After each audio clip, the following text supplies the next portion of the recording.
Typhoon Goring, nasa mahigit 120 km na lang mula sa Santa Ana, Cagayan. Kaya ang nakataas na ngayon ang Tropical Cyclone Signal number 2 dyan sa bahagi ng Santa Ana, Cagayan, Gonzaga, kasama ang ilang areas ng Palanan, Isabela. Significant impact ng enhanced bagat mas mararamdaman ng mga taga Northwestern Luzon mula dyan sa may Ilocos Norte, kasama na ang bahagi ng La Union at Pangasinan. At 933W halos pasok na as tropical depression. Pero significant circulation ito, hindi pa masyado organisado. At mga lagay na mga uulanin dyan lalo na sa bahagi ng Cagayan, Cordillera hanggang sa Isabela at sa kanlurang bahagi ng Extreme Northern Luzon, ating alamin at bahagi ng Southern Luzon kasama ng Visayas at Mindanao, kamusta na magiging lagay ng pag-ulan ay ating ring aalamin.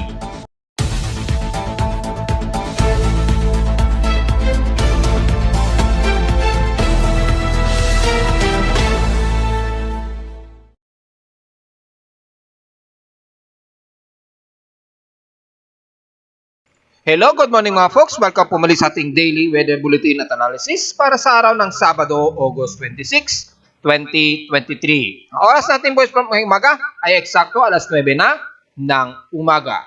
Well, hindi na nakapagtataka na dito sa Metro Manila, bilang na dito sa amin sa Caloocan City, medyo katamtaman, medyo partly to mostly cloudy lamang, haze at mostly cloudy lamang, pero wala tayong masyadong nararamdaman na mga pag-ulan di gaya ng mga taga-extreme North Luzon dahil sa epekto nga ng pag-iibayo nitong si Typhoon Goring. Despite na nasa typhoon category ito ay hindi pa masyado ramdam sa halos buong Central Luzon hanggang Metro Manila at South of Luzon ang epekto nito masyado. Bagamat may mga pagbugso tayong nararamdaman mula pa kahapon mga folks.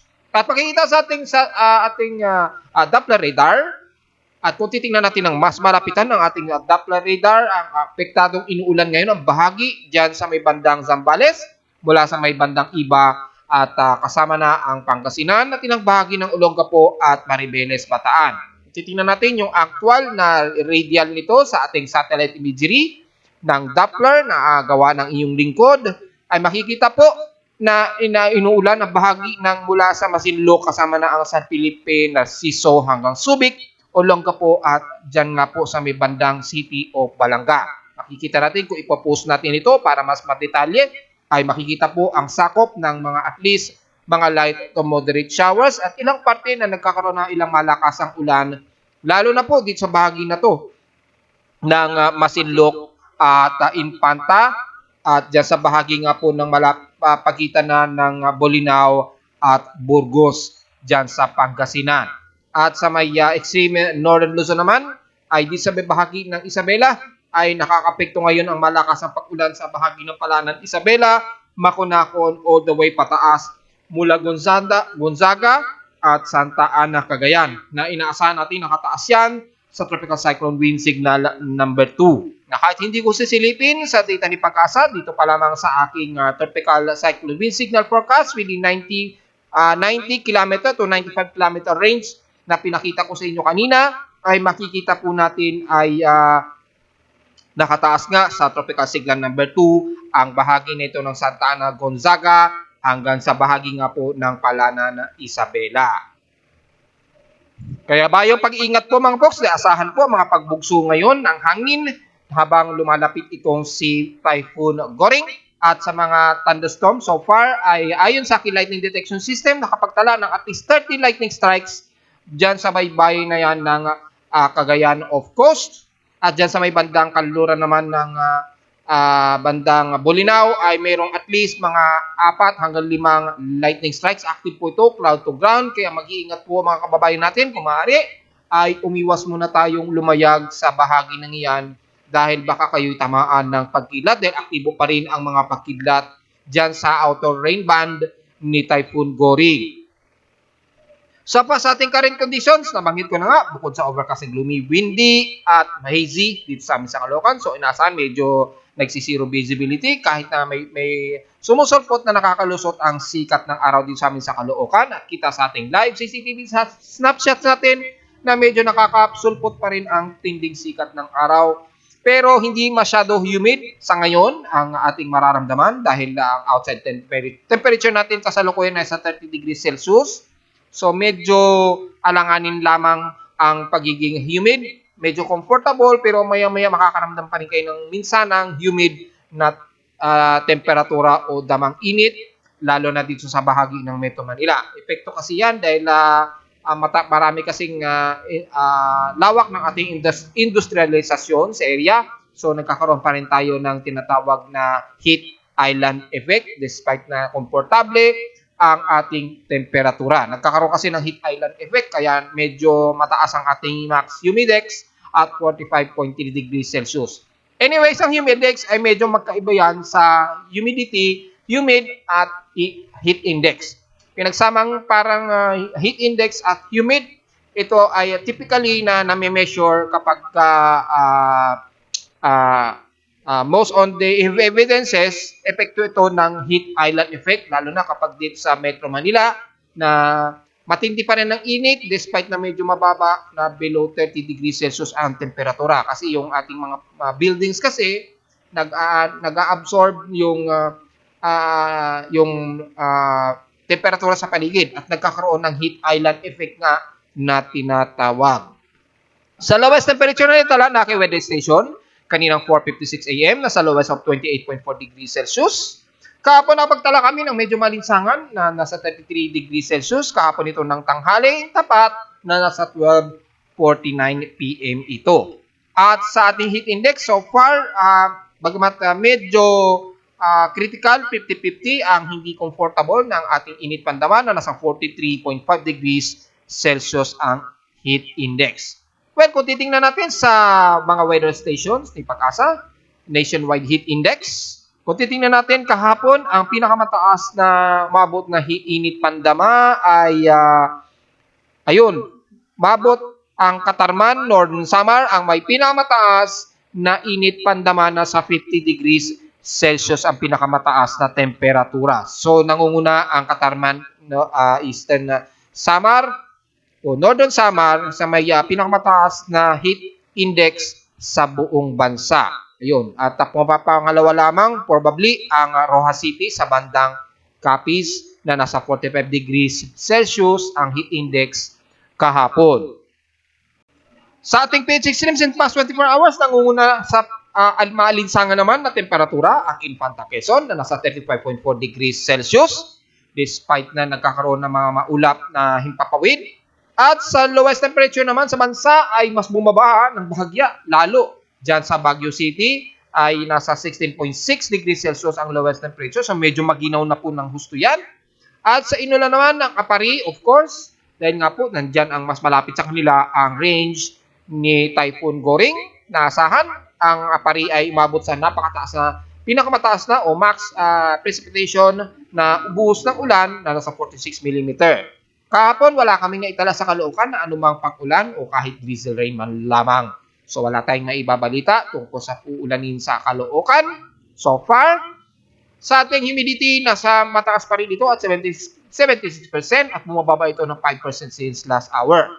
Thunderstorming ngayon dahil nasa 1,006 hectopascals ang atmospheric pressure dito sa amin sa Caloocan base sa ating weather station. Pero may i-consider dahil sa nasa 1,006 hectopascals, may tuturing nito na stormy o detection o merong range ng low pressure area malapit dito sa amin sa Caloocan. Typically, ito yung outer range ni Typhoon Goring. So, kaya bumababa ito ng 1,006 hectopascals. At steady ito since last hour. Sa tide and low tide status, may 4 hours and 52 minutes tayo to low tide. So, kasalukuyang high tide po sa Manila Bay ay pwede pong mag-harvest ang ating mangingisdangan dyan. Pero ingat po, sa inaasahan po medyo gusty at mataas ang gale force ng hangin, epekto ng paghigop o paghatak ng ating southwest monsoon dahil nga po sa umiiral na Typhoon Goring. Ingat na lamang po sa mga nangingisda dyan at nag-harvest ng mga tahong natin dyan sa Manila Bay, ha, mga folks. At sa almanak, sa mga bebiyahin ngayong Sabado, ay sumikat ang haring araw kaninang 5:43 AM at lulubog ito mamayang 6:12 PM. At ang ating waxing gibbous at 69% na po yung liwanag sa buwan o illuminated ng buwan ay sisikat po mamayang hapon 1:52 PM at kinabukasan na po ng madaling araw naman ng 1:15 AM ito lulubog. At sa ating local weather outlook para ngayong Sabado hanggang bukas na po ito ng Linggo, nasahang maulap po ang himpapower natin. Asahan mga localized thunderstorms. 112% pa rin daw ang tsansa na pag-ulan. Kung di man eksakto sa Metro Manila, umaaring sa Karatig, Metro Manila gaya ng Cavite, dyan sa Bulacan, or bandang dyan sa may Taytay, Rizal, mga ganyan, mga Karatig, Metro Manila. At bukas ng Linggo, ganun din, magiging maulap ang himpaporin. Common sense na po yan mga folks. At may mga localized thunderstorms, pero tsansa na pag-ulan at 81%. 2-day weather forecast, so temperature forecast natin sa dalawang araw ay nasa maximum of 30 to 31 degrees Celsius and lowest temperature of 27 degrees Celsius. At sa synopsis naman, ayon sa ating local weather advisory, automatic itong generate ng aking webpage, dashboard mula sa data feed ni Pag-asa. Kaninang 4 o'clock AM nito inanunsyo, pero yung data at 3 o'clock AM ay namataan nila ang sentro ni Typhoon Goring, international name Saula, na nasa available estimated range na 195 km, silangan ng Calayan, Cagayan, na may maximum sustained winds na 140 km per hour at bugsong umaabot ng 170 km per hour, malapit ito sa gitna. Kumikilos ito pa southwestward pa rin na mabagal at 10 km an hour. Kaya dahil po sa kaninang 3 o'clock AM ito, i-update natin yung pinaka-latest ngayong umaga, yung position dahil less 120 km na po ang lapit nito sa may Santa Ana, Cagayan. At tingnan natin maya yung wind speed nito kung mas tumaas na po ngayong umaga. Dako agad tayo sa ating ginagamit na satellite imagery o high definition satellite imagery direct from the satellite ng Himawari 8. Makikita po ang heavy rain potential sa may bahagi ng Cagayan, lalo na sa Santa Ana, Gonzaga, hanggang dyan sa may Isabela, sa may Palanan. Ingat po sa mga kababayan natin dahil asahan po mataas o stormy ang sitwasyon ngayon dyan. Malakas po ang bugso ng hangin na may kasamang mga pagkulog at pagkidlat. At kung titingnan natin sa infrared NGT ay makikita natin ay may mga ilang thunderstorm na biglang sumusulpot dahil nga po drier air ang kumapagitan sa dinadaanan nitong si Bagyong Goring. Kaya nagkakaroon ng mga thunderstorm effects. So ingat pa rin sa mga kababayan natin dahil bukod sa mga gale forces at stormy ang sitwasyon ngayon dyan o weather dyan, ay may mga kasamang pagkidlat po ito. So ingat na lamang mga folks at ang buong extreme northern Luzon mula dyan sa Apari, Mapa Ilocos Norte man yan hanggang sa may west portions ng La Union, pababa ng kasama ang Baguio City, Benguet at Pangasinan hanggang dyan sa may pagitan na po ng Iba, Zambales. Asahan po mga moderate and to violent rain showers po O, pag sinabi ko pong violent, alam na po natin, mag-iingat po tayo sa biglaang pagtaas ng tubig at pagbaha. Ingat na lamang mga folks at kung maaari ay makipag-ugnayan sa ating mga local National Disaster Coordinating Council natin na nakahanda naman lagi dyan dahil nakamonitor sila hindi lang kay Pag-asa at maging dito rin sa inyong lingkod. Dahil may mga nag-i-email sa akin na mga taga NDRMMC na at least daw nakakatulong ang aming report bukod kay Pag-asa. Dahil minsan mayroong mga data kasi sa Pag-asa daw na hindi umaabot sa kanila sa probinsya. So sa pamagitan ng Facebook page, nakikita nila at least yung mga report natin at sa mga ibang weather bloggers natin na nakakatulong din sa mga nagbabasa, lalo na sa mga probinsya na hindi agad nakakaabot ang mga balita sa mga mainstream media. Well, salamat pa rin sa inyong suporta at inuulit ko, halos buong extreme northern Luzon kasama na ang Cordillera Administrative Region, buong Cagayan at buong sentro ng extreme northern Luzon ay magiging violente po ang bugso ng hangin dyan at mga moderate to violent rain showers na halos masakit sa balat yung impact ng lakas ng ulan kasi sumasama sa biglang bugso ng hangin. Ingat na lamang mga folks, lalo sa baybayin na kung saan nakataas ang tropical cyclone wind signal number 2 dyan sa may bandang Santa Ana, Gonzaga at Palanan, Isabela. Ingat po mga folks. At mula dyan sa bahagi ng Central Luzon, medyo maulap po silikaw din pong iiran at may mga pagbugso na rin ng hangin at expected na unti-unting tataas yan mula sa tropical cyclone wind signal number 1. Pero dahil sa enhanced ng habagat na nahahatak nitong si Typhoon Goring, ay nakakapekto ngayon ng malakas ang pag-ulan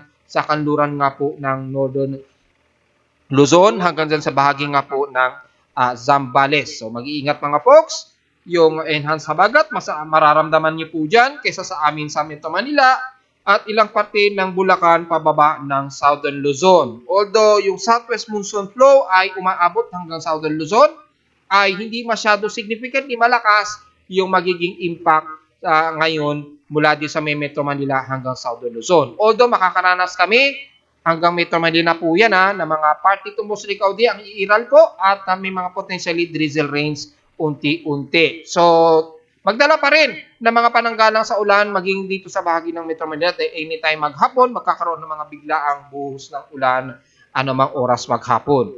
At mula dyan sa bahagi ng Calabarzon, mula sa may Batangas Laguna area, magiging mostly cloudy din ang iiral all the way hanggang Bicol region na po yan So, mga isolated at kalat-kalat, scattered rain showers at may mga ilang gale winds ang umaabot base sa aking weather station mula kahapon. Kung titingnan ay umabot sa maximum of 34 to 88 kilometers per hour yung bugso sa amin sa Caloocan since kahapon. So ibig sabihin na lamang yung enhancing ng habagat ay umiiral na po sa bansa, lalo na sa bahagi ng Luzon. So paghandaan na lamang mga folks. Hanggang dyan sa bahagi ng Bicol region hanggang Sorsogon na po yan, magiging maulap na po ang himpapawirin at may mga ilang scattered isolated showers ang iiral mga folks. Magdala ng pananggalang sa ulan at iwas na lamang sa kung sakaling biglang uulanin kayo ng malakas. Pero sa kasalukuyan ay wala naman tayong nakikitaan sa ngayon na heavy rain potential sa bahagi ng Calabarzon hanggang Bicol region. So probably mga diesel o light rain showers lamang ang medyo mararamdaman sa inyo dyan. Kasama na ang buong Mimaropa at Southern Luzon. Hindi na natin isa-isahin yan dahil halos buong area na ito ng Southern Luzon nababalutan ngayon ng kaulapan. Pero walang masyadong heavy rain potential. So ibig sabihin ng mga folks, mula dyan ay magiging madalas puro drizzle rains at scattered drizzle to light rain showers muna ang medyo iiral ngayon. At sa buong Visayas, ganon din, magiging maulap din ang lagay ng panahon. Bukod sa mga scattered rain showers din iiral, pero typically mas madalas po mga light rain showers o drizzle rain lamang ang iiral. Kahit silipin natin sa Himawari 8 mula sa data feed ni Pag-asa, ay makikita natin na wala masyado na malakas ang ulan ang nakikita natin dito. May mga ilang light to moderate showers, lalo na sa bahagi ng Panay Island at dyan sa bahagi ng Iloilo at Guimaras Island. So kung sisilipin natin, hindi masyado malakasan ng mga pag-ulan pero mas magiging maulap po ang maghapon natin At magkakaroon ng mga scattered rain showers pa rin despite na medyo mas madalas ay light rain showers all the way hanggang Central Visayas at Eastern Visayas area. So mga at least mga 1.8 to 5 mm lamang ang inaasahan nating mga pag-ulan sa halos buong Visayas area. So hindi na natin isa-isahin yan mga folks dahil medyo malawak po ang kaulapan na ito. Ibig sabihin lamang ang mga areas na to ay hindi pa masyadong magiging apektado ng malakasang pag-ulan. Typically mga light rain showers ang mas madalas. Mga ilang bahagi lamang na nagmo-moderate pero panandalian lamang ito lalo na sa may west portions ng Visayas. Pero sa may eastern Visayas, karugtong na po yan ng Bicol region ay magiging katamtaman lamang ang mga pag-ulan. Typically light rain showers din at mga drizzle rain showers din. Pero madalas mo may mga mararanasan tayong mga pagbugso ng hangin epekto pa rin ng at paghatak ng monsoon trough mula dito sa may bahagi ng west portions ng Visayas, pataas po o palabas o pa-exit ng Eastern Visayas. Yung monsoon trough na yan dahil nga po sa inflow na nahahatak mula sa pinakasentro ni Typhoon Goring. Kaya nagkakaroon ng significant impact ng paghatak sa ating southwest monsoon maging dyan sa west portions ng Visayas. And dahil sa Mindanao ay magkakaranas din ng mga ilang partly cloudy to mostly cloudy lalo na sa bahagi ng Zamboanga Peninsula. Pero may mga ilang light to moderate showers ang umiiral dyan sa may bandang Zamboanga del Sur, sa tabi na Mangos Tubig, Alicia hanggang Ulitanga, San Miguel, Pagadian City, Kapatagan hanggang dyan sa may bandang Tubaran ng parte o bahagi na ng Sorsogon at BARRM. So magdala ng pananggalang sa ulan, anumang oras magiging scattered po ang mga pag-ulan. Although hindi violent po magiging pag-ulan maghapon, pero ingat na lamang sa mga isolated na mga ilang moderate at some heavy rain showers lalo na sa hapon at sa gabi, lalo na sa bahagi ng Zamboanga Peninsula. So take note yan ng mga folks. At sa may bandang Sorsogon, magiging katamtaman po ang mga lagay ng panahon dyan. Partly itong musrikaw di rin nangiiral at di inaasahang mga kalat-kalat na pag-ulan na may pagkidlat at pagkulog. So magdala na naman ng pananggalang hindi lamang sa tinding sikat ng araw, maging sa mga pag-ulan lalo na sa bahagi ng Sarangani at General Santos City. Sa Davao Region, magiging katamtaman din ang lagay ng panahon. So medyo makakaranas kayo ng medyo mataas ang temperatura dyan. Although may mga ilang partly to mostly cloudy iral, lalo na sa may Davao City, ay magdala na naman ng pananggalang sa tinding sikat ng araw at may mga forecasted na mga isolated rain showers na may pagkidlat at pagkulog maging sa gabi. So, take note yan mga folks. At sa Northern Mindanao ay magiging partly to mostly cloudy iral all the way hanggang Surigao City na po yan at Isla ng Dinagat at Siargao Island. Isolated scattered rain showers yan ng iiral, epekto ng monsoon trap na nahahatak papunta sa inflow ni Typhoon Goring. So magkakaroon ng mga party tumus ng kauding iral dyan at mga ilang bugso ng hangin lalo na sa bahagi ng baybayin ng Surigao del Norte. At mula sa Bibutaan City, pababa ng Agusan del Sur, kasama na ang bahagi ng San Francisco, Hinatuan, pababa na ng Katiil ay magiging katamtaman na lagay ng panahon. Pero may mga party tumus ng kaudi at scattered isolated showers na naka-forecast din dyan lalo na sa hapon o sa gabi. Dahil kung sisilipin natin ang extended forecast mula kay Windy, makikita po may mga scattered rain showers lamang at mga ilang isolated showers na may mga ilang localized thunderstorms lamang iiral sa halos buong areas ng Mindanao. So walang masyadong ganap pero may mga aasahan pa rin mga pag-ulan despite na medyo light to moderate showers ang mas madalas na iiral sa buong bahagi ng Mindanao. Well, pagdating naman sa alon at gale warning, nakataas po ang buong gale warning sa bahagi na yan ng northeastern Luzon hanggang sa may bandang Bicol region mula 1.25 at maaaring umabot pa sa taas na hanggang 4 meters ang taas. So ingat at wag muna lumayag ang maliit natin sa sakyang pandagat dyan sa may bandang northeastern part ng Luzon at dyan sa may bandang eastern part ng Luzon hanggang Bicol region. Nakataas po at least 1.25 meters hanggang 4 meters ang taas ng alon dyan. So mataas ang gale forces. Kaya nakataas din ang gale warning na naasahan natin mula kay Pag-asa. Ayan, nakataas po ang gale warning. Yan ay data feed sa graphics mula sa data feed ni GMA at ni Pag-asa sa aking webpage. Makikita, ayan mataas po ang mga pag-alon. Naglalaro sa 1.25 hanggang 3 meters at mas malala ang 4 meters. Ay napakataas na nun. Delikado po yun sa mga malilit nating, kahit man lang sa medium sea crabs natin, delikado po na tamaan kayo ng 4 meters na tinding lakas ng alon. Kaya wag munang lumayag ang ating mga sasakyang pandagat sa mga nabanggit ko sa northeastern Luzon at sa bahagi ng eastern Bicol of Coast.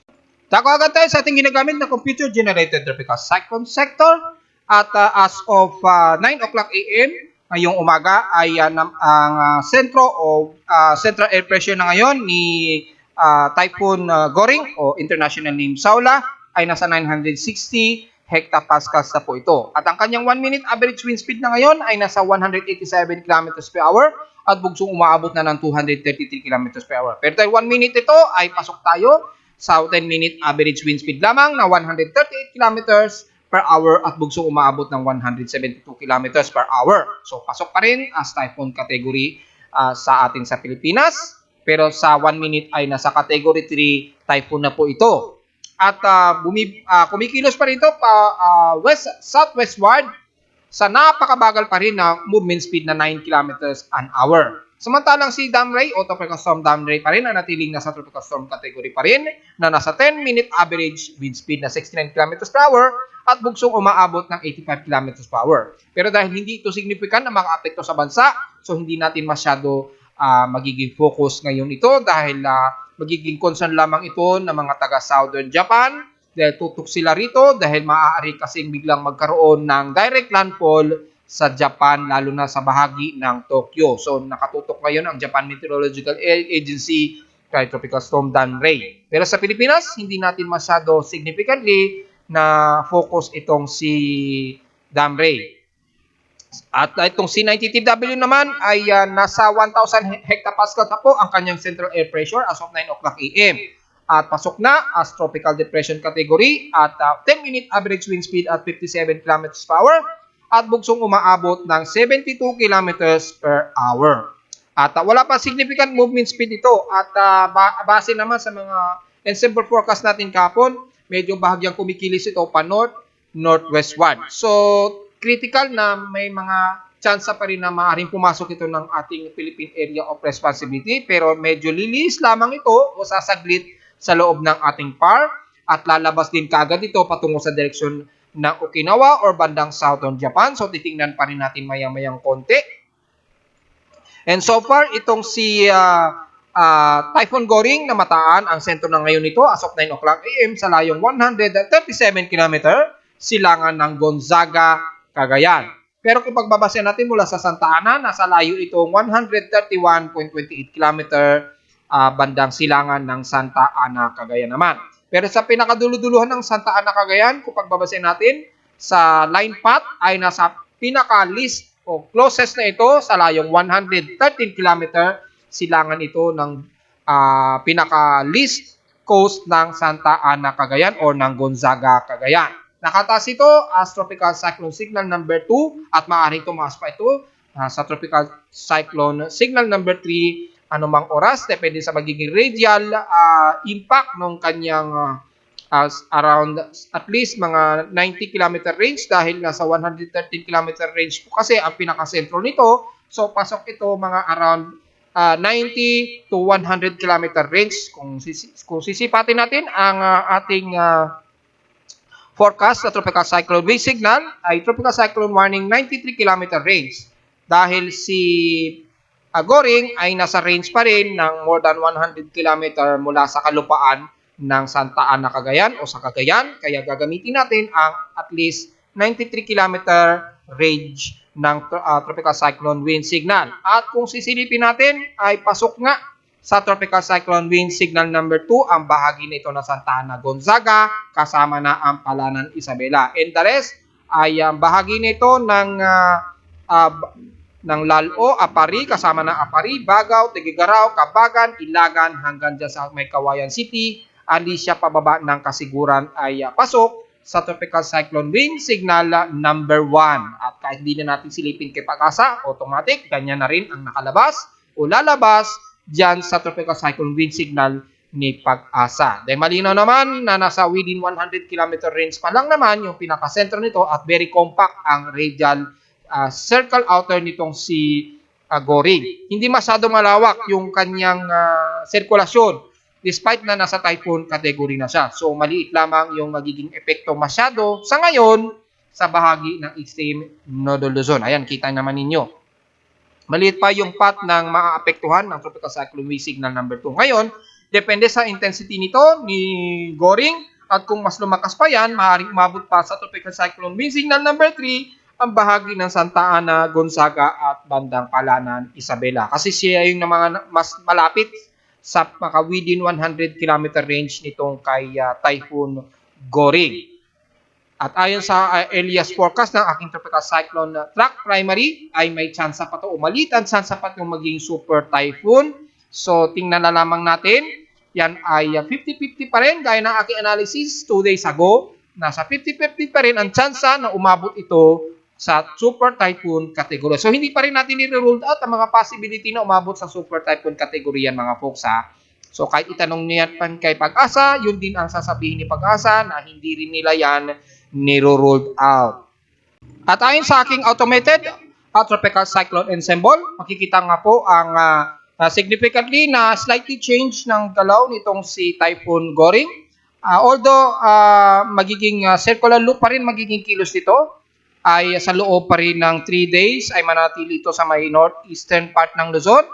At ito ay kakabig at e-exit sa extreme northern Luzon sa loob ng mga bandang 90 to 96 hour period according dito.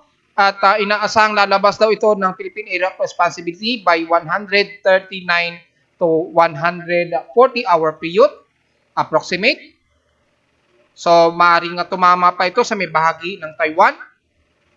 Ayan, makikita po natin at yung approximate na e-exit ito ng PAR sa mga nagtatanong ay probably approximate mga August 30 o 31, 2023 to e-exit ng PAR according dito sa aking ensemble forecast track na nasa around 140 to 150 Ayan, mga hanggang 144-hour period kung ito ay kikilos dito sa bahagi ng Tainan City sa Taiwan. Pero kung ito ay medyo mas tataas ng kaunti at dadaan ito sa bandang mula sa may Eastern Taiwan, maaaring lumabas ito by exit ng park in 156-hour period. So, kung mangyayari yan, ay malamang mga August 31 na ito inaasang exit ng ating Philippine Area of Responsibility. Ayon ito sa aking automated tropical cyclone ensemble forecasts. Yan po, sa mga nagtatanong kung kailan ito exit ng PAR. So magdedepende yan kung mas mababa ang magiging track ni Typhoon Goring by the next 100 hours, ay posible itong i-exit by August 30 o 31, 2023. Pero kung bahagi itong mas tumaas, yung tipong dito kikilos pa north-northwestward sa may Eastern Taiwan, ay inaasang i-exit na ito probably by mga August 31, 2021 or maaring madaling araw na ng September 1, 2023. So magdedepende pa rin yan sa magiging kilos o pagbabago ng ikikilos nito sa loob ng 100-hour period. Kung sisilipin naman natin sa ating tropical cyclone track, converted na po sa oras natin sa Pilipinas, ay titingnan natin yung pinaka-latest form nito. At kung titingnan natin, halos wala pa rin pinagbago yung pagiging loop o parang circular loop na kilos ng forecast track nitong si Goring. At mga by 2 o'clock PM daw, according dito, ay inaasahan nandito na to sa may silangan nga ng bandang Santa Ana, Cagayan. At inasahang bukas ng madaling araw ng linggo ay nasa bandang silangan ito ng Palanan, Isabela. Yan. At by 2 PM naman ng linggo ay inaasahan daw na sa may silangan ito ng Ilagan. At constant itong nasa silangan ng Ilagan by 2 o'clock AM ng Lunes. At ito naman ay babalik o kakabig pa northeastward by 2 o'clock AM ng Tuesday. So mga August 29 na po ito. So mga Martes na po ito. Hanggang sa ito tutuluyang makakabawi dahil hihina po. Between dito kasi mga bandang linggo o Lunes ay hihina po yung ating environmental steering environment. Ipapaliwanag ko po yan kung ano po ba yun. Dahil marami kasing nagbanggit yan kahapon. Although pinaliwanag ko na sa Facebook page na hindi naka-apekto ang high pressure area sa itaas, kundi yung kanyang environmental steering environment o yung kanyang vertical wind shear ang naka-apekto kung bakit nagkagulo ang kinikilos tuloy ni Typhoon Goring. Yan ay ipapaliwanag ko mayamayang konti. At sa ating TC track and combination, makikita po na ganun din ang pinapakita ng mga forecast tracks na maging sa Joint Typhoon Weather Centers na inaasama mamayang hapon ay nasa bandang silangan na ito ng Gonzaga o ng Santa Ana, Cagayan. So, very constant at inaasahang by Tuesday, Monday, ng madaling araw ay inaasahang by nasa bandang Sunday ay according naman dito sa Joint Typhoon Weather Centers by August 27 o Lunes nga ng madaling araw sa atin sa Pilipinas ay inasang nasa silangan ito ng bandang Kawayan o ng Kawayan ng Isabela. At kung pagbabasahin natin ang Global Spectral Model sa aking webpage, makikita itong C93W bahagyang kikilos pa northwestward. So, posibleng humawi o sumagi pa ito sa border ng ating PAR. So, tingnan na lang natin kung ito ay tuluyang hahawi sa loob ng PAR dahil in case na humawi at dumaan yan sa loob ng ating PAR. At dahil nasa tropical depression category na po kasi siya ngayon at pag ito ay pumasok dito o humawi sa loob ng PAR, tatawagin natin siya sa local name na Hana. So, medyo American name yung pangalan niya.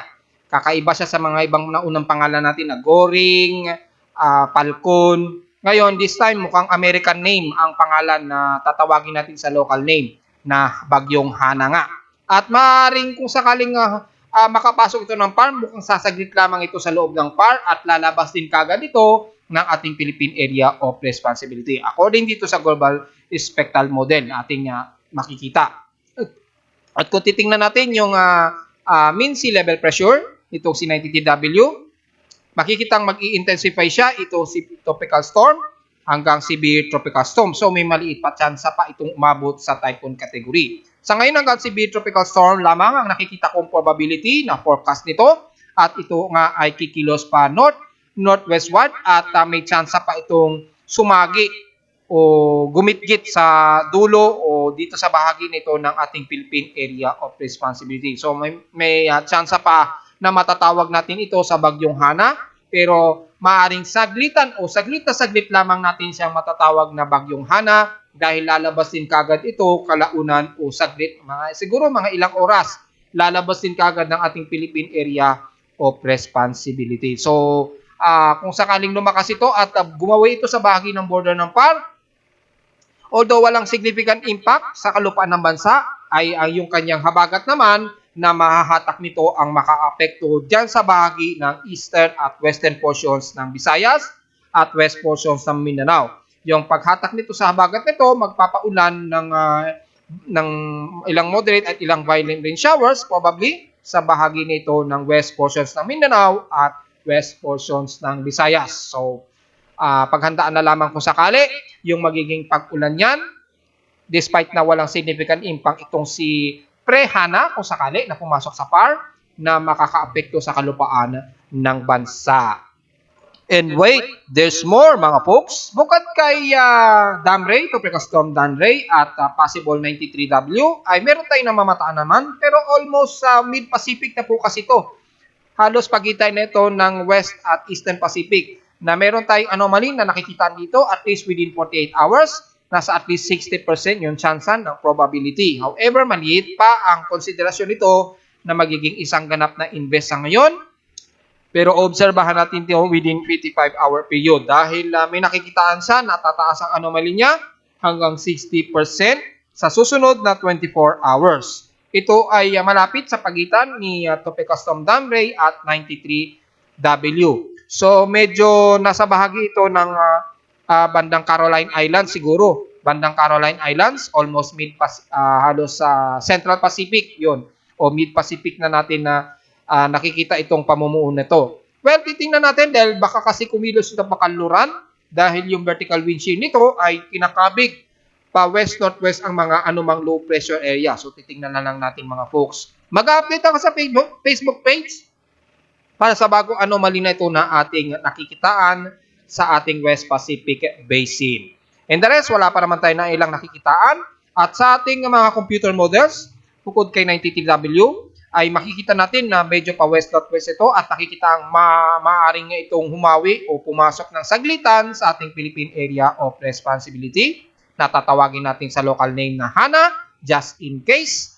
At yun nga, yung May forecast nga, may namumuna namang bagong low pressure area sa pagitan nila TS o Tropical Storm Damray at 93W. At ito nga yung nakikita natin o nakikitaan natin sa West Pacific Basin na nasa 60% probability yung kanyang anomaly. So, maaaring kung sakaling mag-i-invest ito, ay tatawagin ito as Invest 94W kung sakali. Ayan, makikita na susunod ito sa yapak ni Tropical Storm Damray na medyo tutungo sa bahagi na naman ng Southern Japan or Eastern Japan. Ang range ito sa unang linggo na po ng September 2023. Mag-update tayo dyan.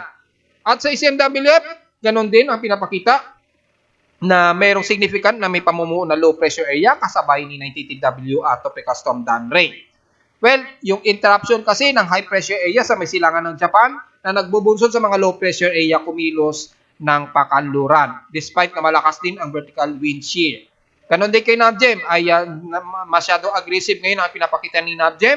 Ayan po, may sumunod na isang low pressure area at yan nga po ay ating babantayan. I-update natin yan kung ito ay magiging significant at tatawagin sa Invest 94W. So gaya na inasahan sa ating General Flood Advisory and Warnings mula sa DWD Pag-asa, asahang nakataas na sa red flood warning o potentially nababahin ang buong extreme Northern Luzon. Mapa Ilocos Norte man yan, Apari, Cordillera, Cagayan, hanggang Santiago sa may Isabela, Baguio City, hanggang dyan sa may bandang west, portions na ng Bolinao o sa bahagi ng Pangasinan at Angeles City at bahagi ng Olongapo hanggang sa may bandang Bataan ay nakataas sa potentially daw na babahain ang lugar na yan. Kaya ingat po sa mga babahain mga folks, lalo na sa mga low-lying area sa Kahapon nabanggit ko na po yan na tsansa talaga na aabot sa pagtaas ng tsansa ng bahain, lalo na sa maapektuhan ni Typhoon Goring. So ingat mga folks at makipag-coordinate sa ating local disaster coordinating councils natin ngayong araw. At narito naman ang ating 3-day to a day weather forecast para sa araw ng Sabado, August 26, 2023.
At hanggang dito na lang po ating daily weather bulletin at analysis para sa araw ng Sabado, August 26, 2023. Huwag pong kalilimutan na mag-like, share, and subscribe po sa ating YouTube channel at visit lamang anytime sa aking website at www.pimoweather.com para sa gustong malaman kagad o masulyapan kagad ang status ng ating mga bagyo. Nasa dashboard po lahat yan at mga uulanin gamit ang ating live active na Doppler radar, courtesy o Pag-asa of course, at sa mga kikidlatin sa areas ng bahagi, lalo na sa extreme low zone. Sa mga feedbacks natin, gustong malaman ang mga real-time feedbacks mula sa aking weather station sa Caloocan City at sa mga ibang data feeds mula sa iba't ibang weather agencies. Maraming salamat po mga folks at magandang araw po sa ating lahat.